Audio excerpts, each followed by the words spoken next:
नमस्कार दोस्तों, आप सबका स्वागत है हमारे चैनल एस्ट्रोवर्ड में। अगर आपने हमारे चैनल को अब तक सब्सक्राइब नहीं किया है तो अभी सब्सक्राइब करें।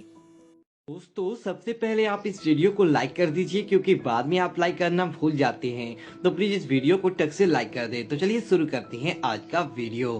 आज हम आपको पौष माह के शुक्ल पक्ष के पुत्रदा एकादशी के विषय में जानकारी देने जा रहे हैं। पुत्रदा एकादशी का व्रत आपको कब करना है तथा इसके एकादशी का क्या महत्व है, इस एकादशी में कौन कौन से नियम आपको पालन करना है तथा एकादशी का व्रत आपको कब करना है और एकादशी के व्रत का पारना आपको कब करना चाहिए, तो यह संपूर्ण जानकारी आपको इस वीडियो के माध्यम से देने जा रही है। आपसे अनुरोध है कि इस वीडियो को अंत तक जरूर देखिएगा और अधिक से अधिक लोगों को शेयर भी करिएगा।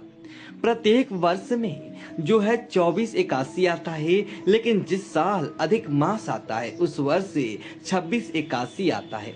इस प्रकार कुल पूरे वर्ष में 26 एकादशी होता है।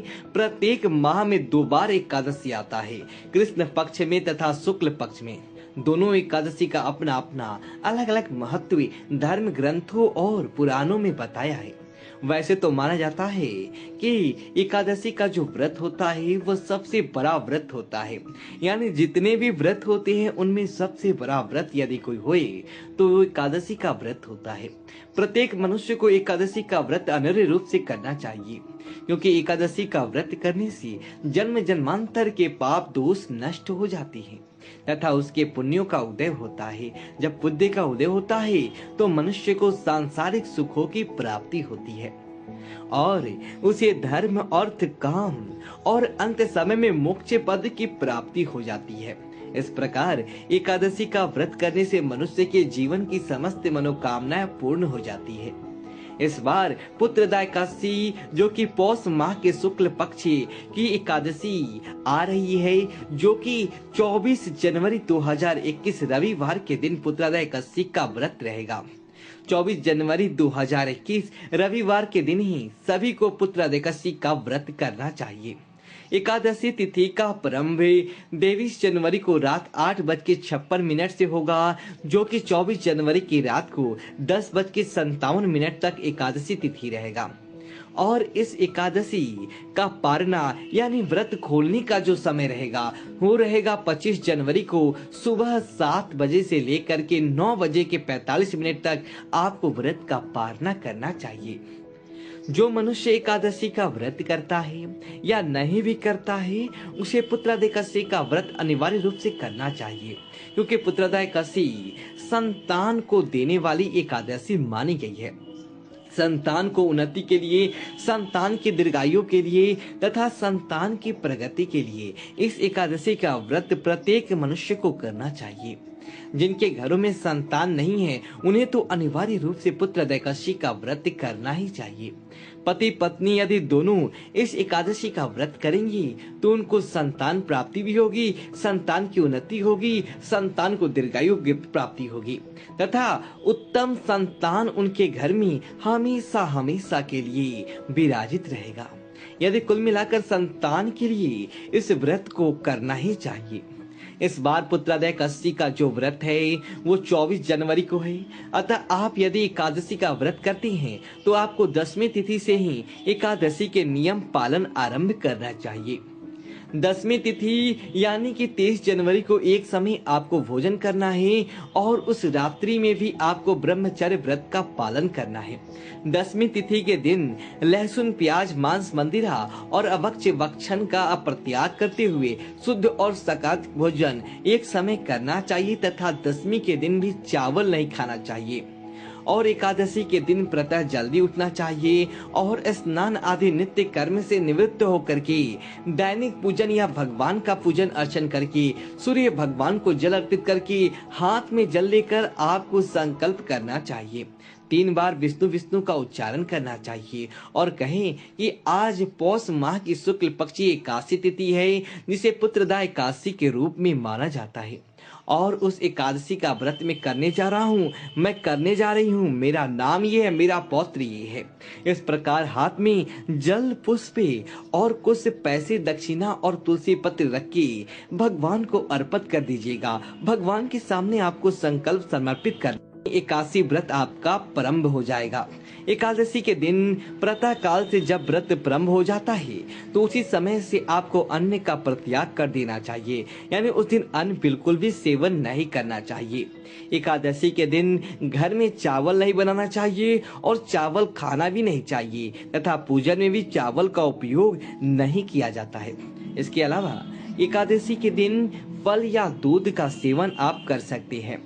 फलाहार का सेवन आप एक से अधिक समय भी कर सकते हैं। एकादशी के दिन दवाई खाने में कोई दोष नहीं होता है। एकादशी के दिन किसी भी स्थिति में आपको झूठ नहीं बोलना चाहिए, क्रोध नहीं करना चाहिए, विवाद नहीं करना चाहिए, लड़ाई झगड़ा नहीं करना चाहिए तथा देवताओं के, ब्राह्मणों की, साधु संतों के या धर्म ग्रंथों पुराणों के शास्त्रों की निंदा नहीं करनी चाहिए। एकादशी के दिन किसी भी पेड़ पौधों को काटना नहीं चाहिए। एकादशी के दिन किसी भी प्राणी को प्रताड़ित नहीं करना चाहिए और एकादशी के दिन घर के बड़े बुजुर्गों का, सास ससुर का या माता पिता या फिर अपने घर के वरिष्ठ लोगों का अपमान नहीं करना चाहिए।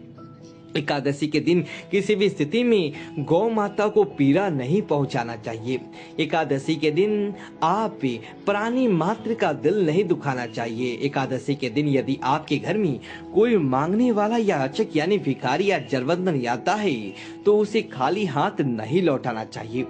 एकादशी के दिन आपको भगवान का पूजन अर्चन करना चाहिए। एक चौकी के ऊपर लाल या पीला वस्त्र बिछा करके उसके ऊपर भगवान नारायण की स्थापना करके और उनके सीधे हाथ की तरफ कलश की स्थापना करके उनका पूजन अर्चन करके उनकी आरती करना चाहिए और उनको भोग लगा करके, यानी जो फलाहार आप ग्रहण करने जा रहे हैं, फलाहार यानी फल या दूध से बनी वस्तुएं, उनका सबसे पहले भगवान के सामने भोग लगाना चाहिए और भोग लगाने के बाद तुलसी पत्र अनिवार्य रूप से रखना चाहिए। उसके आसपास जल आपको फेरना चाहिए। उसके बाद प्रसाद रूप में उस प्रसाद को स्वयं फलाहार के रूप में ग्रहण करना चाहिए।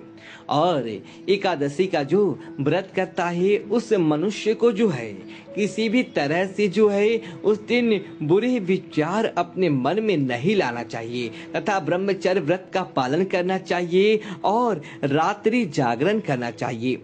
भगवान का भजन कीर्तन उस दिन करते रहना चाहिए। गोपाल सत्रम का पाठ, गीता जी का पाठ या फिर विष्णु सहस्त्र नाम का पाठ, गौ सेवा और इसके अलावा दान पुण्य भी एकादशी के दिन करना चाहिए। गौ माता को घास खिलाना चाहिए। इसके अलावा इस दिन जो मनुष्य एकादशी का व्रत करता है उसको कथा भी सुनना चाहिए, जो कि बिना कथा सुने एकादशी का व्रत पूर्ण नहीं माना जाता है। इसीलिए कथा स्वरण अनिवार्य रूप से करना चाहिए। कथा हमेशा ब्राह्मण के मुहार बिंद से ही सुनना चाहिए, क्योंकि ब्रह्म वाक्य जनार्दनम, भगवान स्वयं जो है ब्राह्मण के मुख से बोलते हैं। इसलिए कथा हमेशा ब्राह्मण के मुख से ही सुनना चाहिए और कथा सुनने के बाद ब्राह्मण को दक्षिणा अवश्य देना चाहिए। जब तक आप कथा सुनकर के दक्षिणा प्रदान नहीं करेंगे तब तक आपको कथा स्मरण का संपूर्ण पुण्य फल प्राप्त नहीं हो पाएगा। तो एकादशी का व्रत करके जो है मनुष्य को उसके अगले दिन यानी कि आपके 24 जनवरी को एकादशी का व्रत करेंगे तो आपको अगले दिन 25 जनवरी को सुबह 7 बजे से लेकर के 9 बजे 45 मिनट के मध्य व्रत का पारना करना चाहिए। पारना का अर्थ होता है व्रत खोलना या व्रत का समापन करना। सही समय पर सही विधि से व्रत का पारना करना चाहिए, तभी आपको व्रत का संपूर्ण फल प्राप्त हो पाएगा। तो 25 जनवरी को यदि आप व्रत का पालना करेंगे तो आपको प्रातः जल्दी उठना है, स्नान करना है, शुद्ध वस्त्र धारण करना है और आसन पे बैठ करके पुनः हाथ में जल लेकर के तुलसी पत्र पुष्प रख करके संकल्प करना चाहिए कि मैंने पुत्रदा एकादशी का व्रत किया है या मेरे द्वारा जो है व्रत का पालन किया है, तो मैं इस व्रत का पालना करने जा रहा हूँ या करने जा रही हूँ। अपने नाम और गोत्र का आपको उच्चारण कर लीजिएगा। यदि आपको गोत्र याद नहीं है तो आप अपने सरनेम का भी उपयोग इसमें कर सकते हैं। इस प्रकार संकल्प भगवान को अर्पण कर दीजिएगा और उसके बाद आपको व्रत का पालना करना है। पालना करते समय आप जल और तुलसी पत्र का उपयोग कर सकते हैं या फिर आप भोजन का उपयोग भी पालना में कर सकते हैं। फल या फलाहारी वस्तुओं से भी आप व्रत का पालना कर सकते हैं। यदि अगले दिन आपको कोई और व्रत करना है, जैसे आपको उस दिन सोमवार का व्रत है या कभी प्रदोष भी आ जाती है, तो ऐसे में आपको फलाहार या फलाहारी वस्तुओं से भी व्रत का पालना करना चाहिए। और व्रत का पालना करते समय ब्राह्मण को दक्षिणा दान करना चाहिए, अन्य दान करना चाहिए, सीधा दान करना चाहिए, वस्त्र दान, गौदान या अन्य कई प्रकार के दान पुण्य ब्राह्मण को अनिवार्य रूप से करना चाहिए। अपने श्रद्धा और भक्ति के अनुसार आप दान पुण्य ब्राह्मण को कर सकते हैं।